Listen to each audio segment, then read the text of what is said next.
So in addition, our contract with the Portland Association of Teachers allows time on the agenda for a brief comment. So I'd like to ask Suzanne Cohen, the president of PAT, to come forward.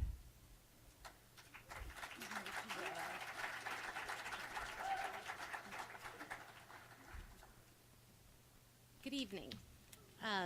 Though I do have the great pleasure of representing over 4,500 educators in Portland Public Schools, I could not begin to give you the quality testimony that you've heard tonight and that I'm sure that you've received in letters and emails and messages as I have. And the reason I can't speak like they spoke is because I am not a student at Pioneer. I am not a community member from Pioneer, nor am I an educator at Pioneer. But I can tell you what I did do. I went out there and I met with the staff as soon as this was announced, and I heard directly from them about their concerns and their needs and their program. And that is the first misstep that has been made. When decisions get made behind closed doors without input from those who know best, then that decision is not going to be successful.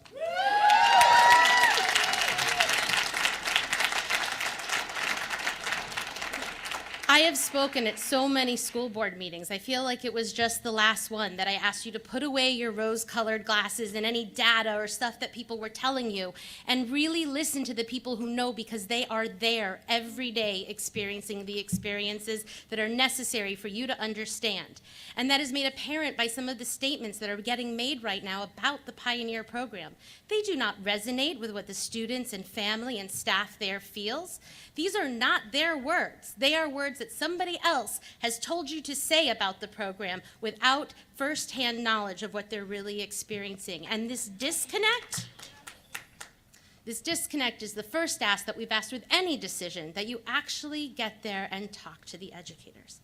I've also come here and testified many times about our negotiations and issues around us. We welcomed you about the vision of the schools Portland students deserve, and key elements there being a continuum of special education services, of safety for our students. It has been years that we have been talking about the immediate needs and safety controls that we need at every level, that our needs are not being met. And we talked just the last school board meeting about the ripple effect that one student with unmet needs can have on an entire school community, where top-level administrators are spending the days trying to keep one student safe or from running out in the halls with no one trained to properly do restraints. Now you're talking about Pioneer Middle, like there's 44 kids. Well, if I'm telling you about the ripple effect of one student in one building in one classroom, this ripple effect of 44 students is huge. And that ripple, there is a reason that it's not just Pioneer staff that has come here tonight to speak to you. There's a reason that you're hearing from special education educators across the district and their families and general education students. And that is because they are feeling the ripple effect. They are right now struggling to meet students' needs and make sure that everyone is safe and everyone is learning, and that the IEP really is that team that you speak about. But I already spoke about inconsistencies, who gets a one-on-one para and who doesn't, what are the rules. You know, IEP team meetings where people are told, we can't offer that because we don't have it. Don't write your goals that way. And when systems like this exist, how could you push more into it?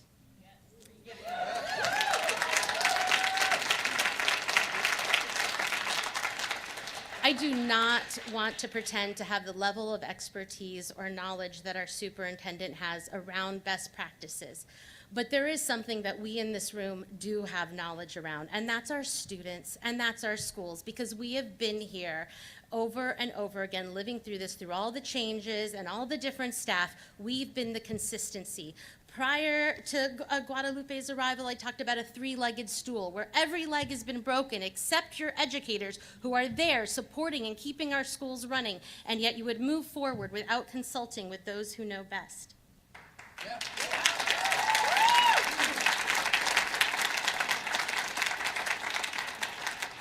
Some key issues around our bargaining proposal that I mentioned has definitely been safety and SPED redesign, and this flies in the face of everything we've been trying to communicate for so long. Yes. This weekend, educators from all over the nation gathered in Portland for a conference called the National Council of Urban Educators. These issues of how can we welcome all our students, how can we make sure that we have learning environments where people can make mistakes and then be welcomed back into their communities are issues that we must all tackle together.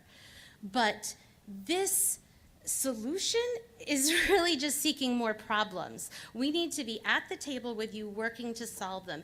When I talked to this group of educators, it was prior to this announcement, but I was able to relate to them a lot about why have we been going so long without a contract, that this is our 5th superintendent that we have been negotiating this contract with. They filled out postcards. We have many here that we've brought as a gift to show that the support they are feeling. PPS has been in national news over and over again for missteps. We are coming from a place with some hope, some ideas that we could actually come together and start to actually tackle some of these very real issues. But we cannot do this when these decisions are made in isolation, separated from those who know best, and we cannot do this when you continue to disregard messages that are being told. And I really hope that you are reading the emails that you are getting, because they are addressing and are speaking so highly of everything that Pioneer has to offer. And you're also hearing from all our schools and the supports that need to be in place so that they can currently meet our students' needs. There is a reason that programs like Access and Pioneer have been created, and those reasons have not gone away. And until that we can actually start to build and support our schools and fill our para shortage and our other inequities, how can you push down more when you haven't even stabilized the foundation that we need to support us all up?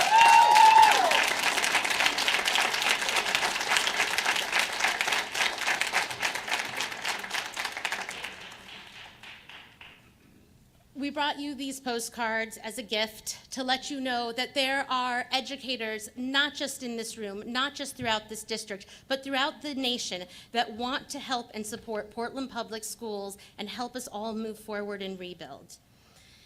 But if things like this keep happening without us, you're going to keep being met with resistance and opposition, because we will not have decisions made about our work and about our professionalism and about the things that we experience every day that we care most about without us there. So you can do this without us and you'll be met with resistance, or you can invite us, we can do this together, and we can start to come up with real solutions that meet everyone's needs. Thank you.